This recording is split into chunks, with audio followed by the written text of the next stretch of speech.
Hello, welcome back to Hunter Tune. Today I'm going to be working on this little B16 swapped EK sedan. So I might have already made a video or two with this car. I ended up buying this car a few years ago and I kind of hauled it out of a parking lot where it got stuck not running. I hauled it to my shop and I can't exactly remember even what I found that was wrong with it, but there was some wiring issues and possibly an ECU. I think the ECU was bad, and unfortunately the guy just, it just parked and it sat. So I bought it, I got it running. I actually sold it to a buddy of mine, and he recently wanted to part ways with the car, and I ended up buying it back. So I have this car back, and I'm undecided on what to do with it, but I think I have a little bit of a plan of what I want to do. If you guys see off in the corner there, I do have a white EK hatch that's pretty clean, and I just feel like white Honda Civic hatchbacks go really good with B16s. I don't know why. Back in the day when I was like 17 years old, there was a guy with an EG hatch with a B16 in it, and it was white, and I only had $3 grand at the time to spend, and the guy wanted like $3,500 or something for it, and I just couldn't afford it at the time. And it was one of those cars that I'm like, man, I really wanted to get that. So I think that's why I personally think B16s go with those, because it was a car that I couldn't obtain, and obviously all the stuff you can't have, you really want, right? And then all the stuff you do have, you're like, oh, whatever. And that actually reminds me of a Bible verse that I want to share with you guys. It is Hebrews 13:5. Keep your lives free from the love of money and be content with what you have, because God has said, never will I leave you, never will I forsake you. Like I said, I'm going to try to get this thing running, and we're going to see. I think it has a slight exhaust leak on it somewhere, so I'm going to see if I can't repair the exhaust leak. And it is running on a factory ECU. I don't know what it is, if it is a P30 or what. We're going to kind of check it out. Yeah, so I think this is a factory P30 computer, which is, the stock B16. And I believe because it's a square ECU and it's not a rectangle, this is a JDM ECU. And I think that's what I sold it with. I could be wrong, but the kid that I got it from actually borrowed another ECU from a guy that was chipped and tuned by me a couple years ago, and he said that the car really woke up. So I'm kind of curious if what kind of power differences we're going to see between a stock computer and then say like a basic chip tune P28. So with that being said, I'm going to get this thing fired up and see if I can find this exhaust leak. Also, it's been a while since I worked on this thing or looked at it, but I do not remember this Sparco steering wheel. I do like this little suede thing that's going on the door panel. It is peeling a little bit and stuff, but I don't know. What do you guys think? Is mayonnaise an instrument? I'm not sure. I do think a B16 is an instrument. The old B series, there's nothing quite like the sound of a B series Honda. And I feel like that's what's always gotten me hooked on these cars, is the true spirit that comes through on these old B series engines. I can't even barely hear the fuel pump. And the check engine light stays solid. You can hear the relay clicking, like when the fuel pump shuts off. And it runs, but the check engine light does not shut off. I don't know if it's got a sensor problem or what.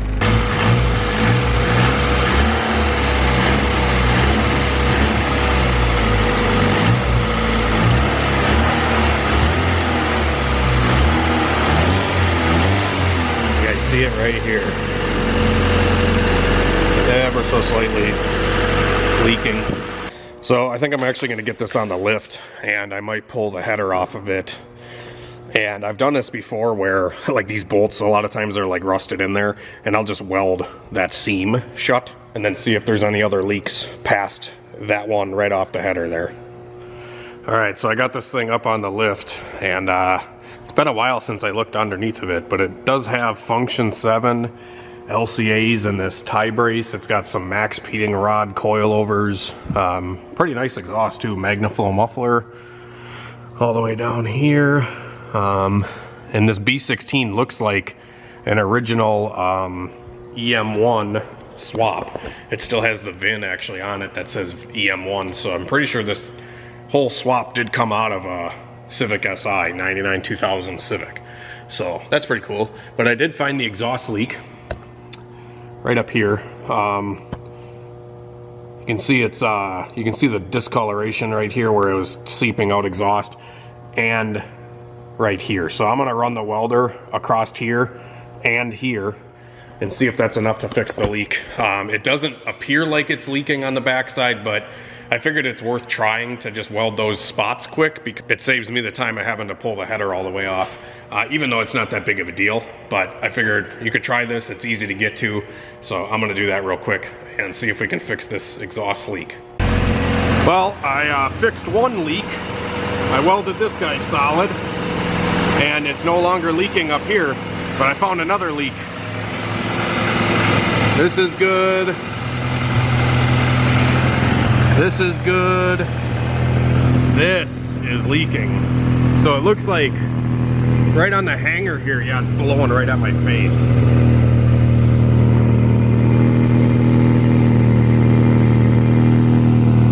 Yeah, right there you can see it. Right where they welded the hanger.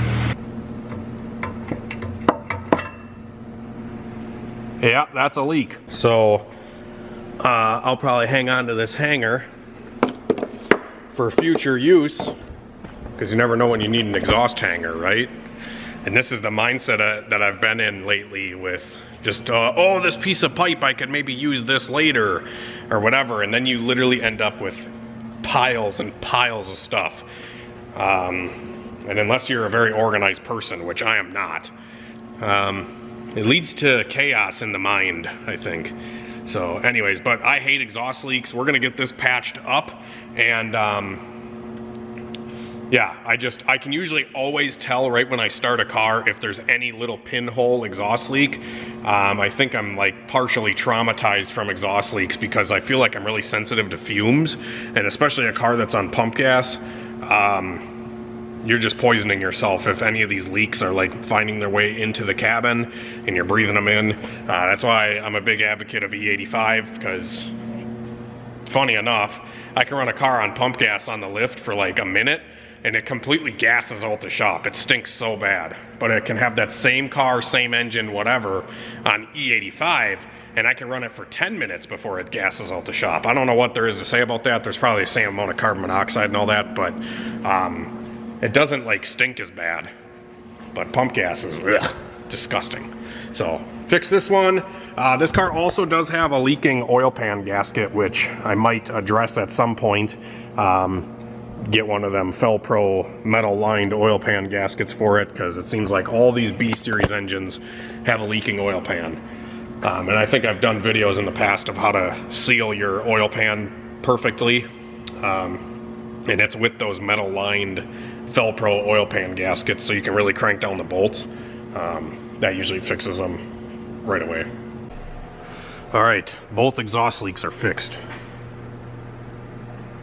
I gobbed the hanger back on. I broke it off and I was just gonna fill it, but it was too big to fill, so I just put the hanger back up there and welded it back on.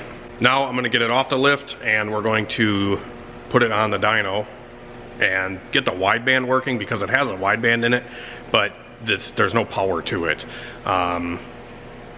So I gotta figure that out, and hopefully we can get the wideband working and see what the air fuel is on the factory tune, and then after with chipped ECU.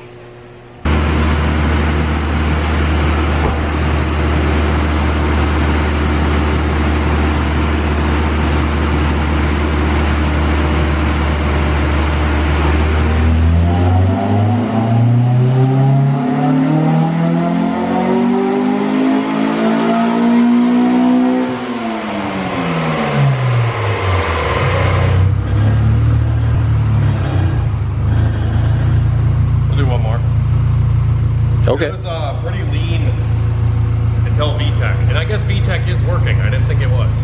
Sounded like it. It did sound like Vtec cracked, eh? Yeah. Probably because I added a quart of oil.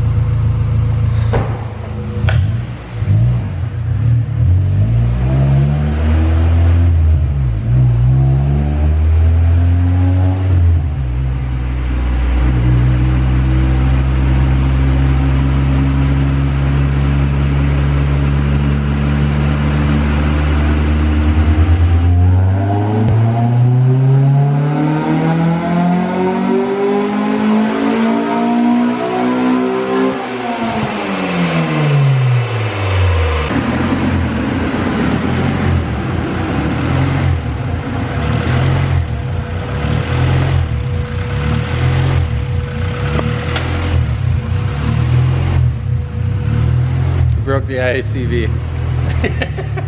So much power it broke the idle air control. It actually wasn't that bad. The second pull that I did, it was like 13.5 air fuel the whole pull. Until way up top above like 7,000, then it went 11.5. And this is with a stock P30 computer.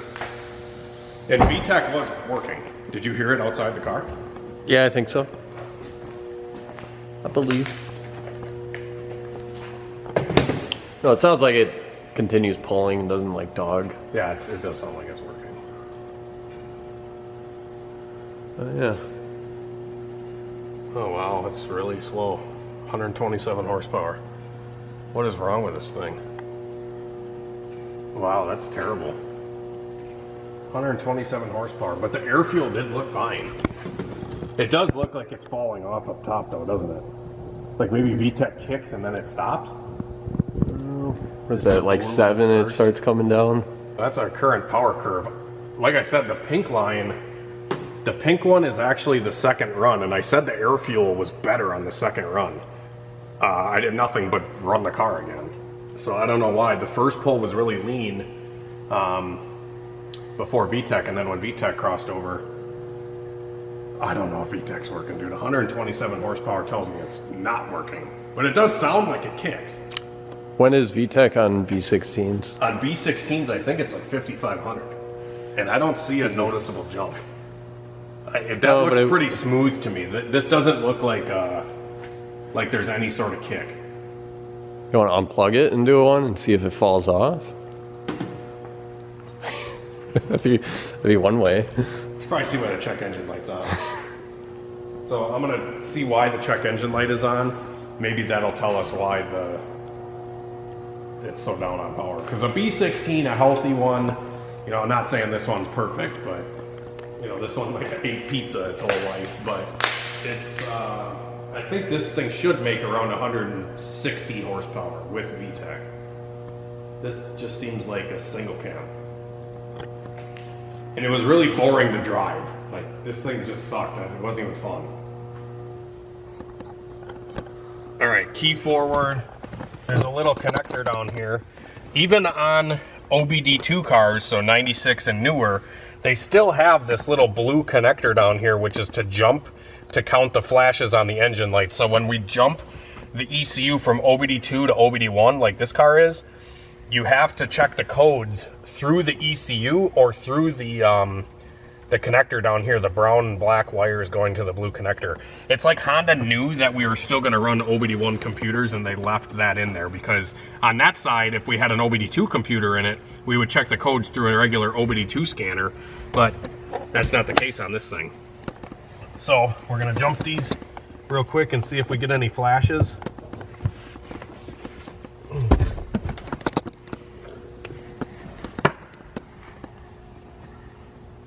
And this might tell us if our car is broken.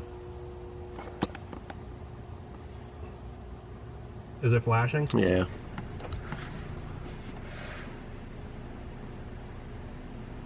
One long, two long. 21? 21's probably Vtec solenoid.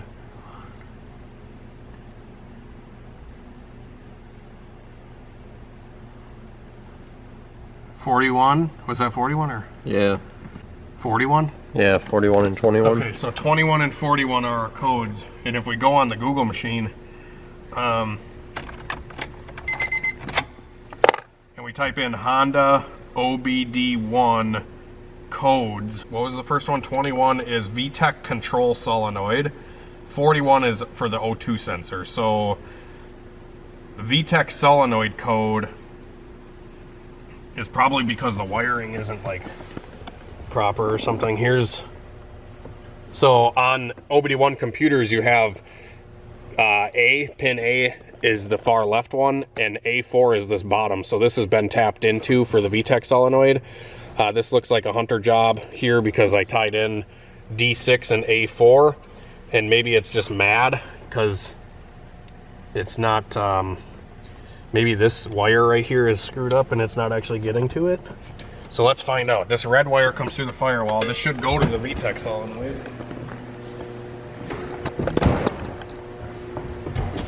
This red wire is going to the Vtec solenoid. Why?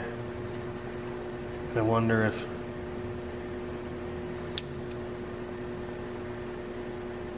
What the? Okay, so we have that. How's that connector? Looks good. Okay. Maybe we should unplug this. I wouldn't doubt if that doesn't have a connection, maybe. I don't know. Try again. Click. Maybe the wire in here is actually a little loose. So I just pushed it in. Let's see if Vtec works. Sometimes the pins inside the ECU connector will be loose. So we'll just try it. Gotta make sure this 120 horsepower doesn't go anywhere.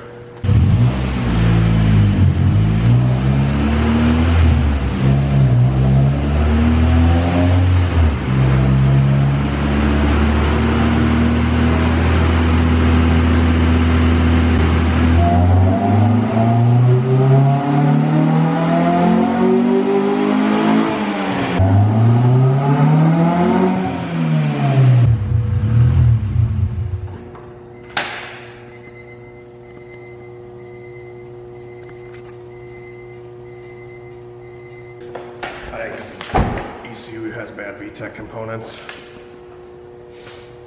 Maybe. So we're going to try a different ECU and see if the Vtec works then.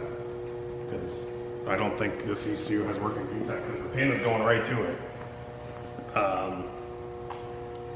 It's full of oil. But yeah, it's not hitting, dude.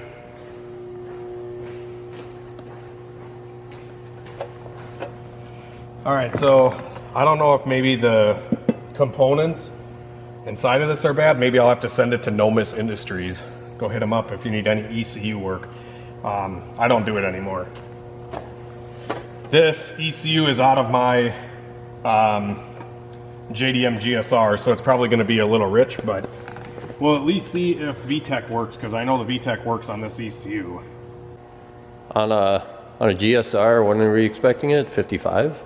I think this ECU is probably a 45. 45?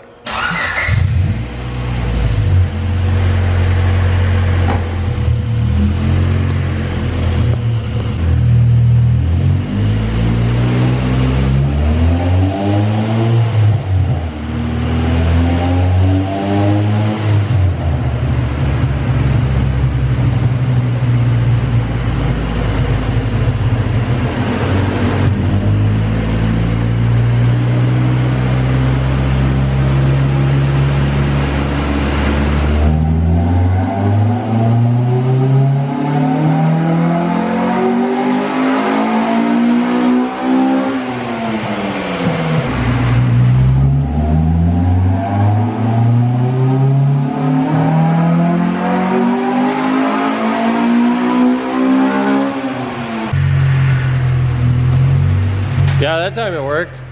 Was the pop noticeable? Oh yeah, it was loud. Like Vtec was way cracking, bro. Oh yeah. Yeah, I bet you that ECU just, because it was throwing a Vtec solenoid code, but the wiring was good. So like, it's got to be something in the ECU.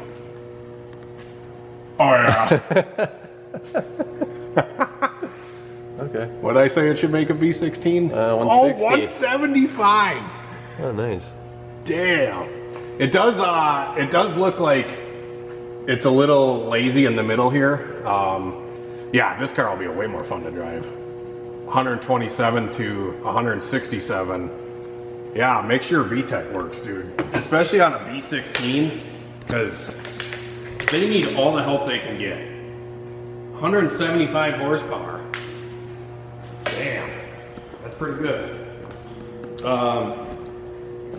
So yeah, what else should we do with this little B16? Should I leave this computer in it? We should do some other testing. I think maybe in the next video I'll screw around with.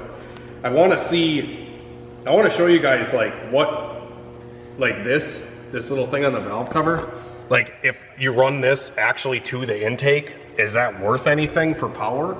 Or like maybe we can try to like put a vacuum suction on here to like eliminate crankcase pressure. I don't know, just to play around with this little B16 before I possibly swap it into that white EK. I don't know what I should do. But this is a cool comparison to show you guys what Vtec does. Even with the tune, like not, obviously I think this tune probably is more aggressive than a factory one, but it's pretty cool to see the difference. Shits. Just for grins and shits, we're gonna look at this ECU and see if we can find any like burnt capacitors in it. Or like the Vtec components themselves, because I think the high side switch, the IC14 I believe it is common to fail. And I don't think this is maybe this is chipped, I don't know. I don't think I've ever looked at this ECU. I'm assuming it's just a factory B16 computer, but.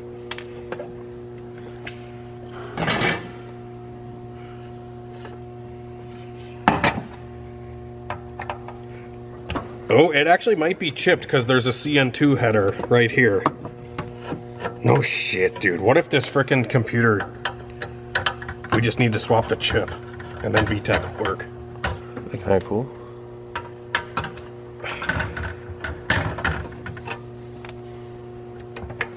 Oh, that would have been bad. What? Oh, it is chipped. Sweet. But there's no chip.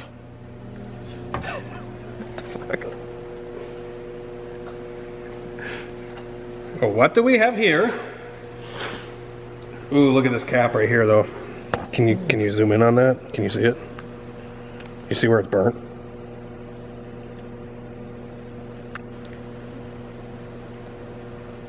Can you see that? Right in the... I don't know if this has,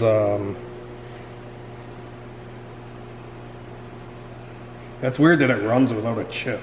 Yeah, I guess I'm gonna have to hit up Nomis Industries and see if I can't, Man, I feel like this little ripper with 170 something horsepower really dial it in. Maybe a really good header and stuff like that would be so fun in a hatch. What do you think? Oh yeah, a white hatch. Should we do a replica CTR? Or should I sell the all-wheel drive car and get a real one? I vote build one. Yeah, I was thinking about getting rid of the all-wheel drive car just because it's like so good already that I don't, like, people are like, oh, I can't wait to see what you do with it, but the car's like great. It's like perfect already. There's like not much I can do to it other than drive it. And I don't know. It's just not that exciting. The solder work looks pretty good, but I don't know if it's got a burnt capacitor somewhere or what's going on. I really probably will hit up Nomis Industries. You guys see the banner up here? Hit them up. If you got any Honda ECU work that is needed, he's a great guy to deal with. And yeah, he does like coil on plug stuff too. So yeah, hit him up if you guys have anything that's got to get looked at, because I don't know what this needs. Why does Vtec not work? And I'm sure he's got like the ECU simulator and stuff, so he can test all the stuff before he sends it out to you, so he knows it all works. Where this, it's like, oh, I don't really know what's bad in the computer and I don't have a simulator. You plug this little simulator thing in and it's got a bunch of switches on it, and then you can like turn on, you can do like a Vtec switch, you can see like all the injectors pulsing, you can see like, you can log it with like Condata or HTS and see like everything working real time just on a simulator without an actual car. So that's pretty cool. I've never actually gotten one of those, but I think they're a great tool for guys that do ECU work. I just never got into really doing this like full time, so I don't know all the ins and outs of ECUs, but yeah, let us know what you want to see with, you know, I wanted to maybe experiment with like seeing what kind of difference crankcase pressure would make on horsepower, or like if we can run this and run it into the intake, like stupid stuff like that, or like play with intake runner length possibly, just like little goofy stuff to play around on the dyno. Or do we just say screw all that, take this engine, put it in that car, because that's probably what I want to do, take this engine, put it in that car, and then, I don't know, give this shell to somebody because I don't know if anybody wants it. So this is a 4-door sedan. I mainly got this car because of the engine, but I have two other sedans, and I'm not really a sedan guy, honestly. Like, I like having maybe one sedan, but I don't need 3 of them. So if anybody's interested in this sedan, I don't know, maybe a good car for somebody that wants to play around with a Honda. I don't know, just blabbing. But there's a nice Type R outside. Yeah, no, should we sell the S2000 and the 4-door and get a real CTR? I just don't think I appreciate Hondas that much, right? Like, yeah, I think for you, just build one, then you can have. But there is something about this raw little B series stuff that's just so appealing, and I think it's really what fuels my interest in Hondas is the B series. I think the B series is still the most nostalgic to me. When I hop in a K series car, it just doesn't have the same spirit.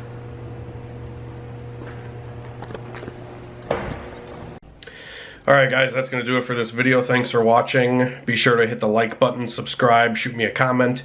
Yeah, I have been thinking about selling some of my cars off. Obviously, I've been selling a bunch of stuff lately. And yeah, it's felt really good to like get rid of stuff.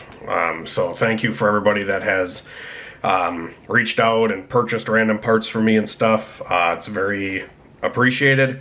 But I have been thinking about simplifying the herd quite a bit. And that might involve getting rid of some of the cars I really like. I don't know. So if anybody's interested in any of the cars I got for sale, let me know. But anyways, other than that, thanks to all the support, and God bless. Have a great night and a better tomorrow. We will see you later.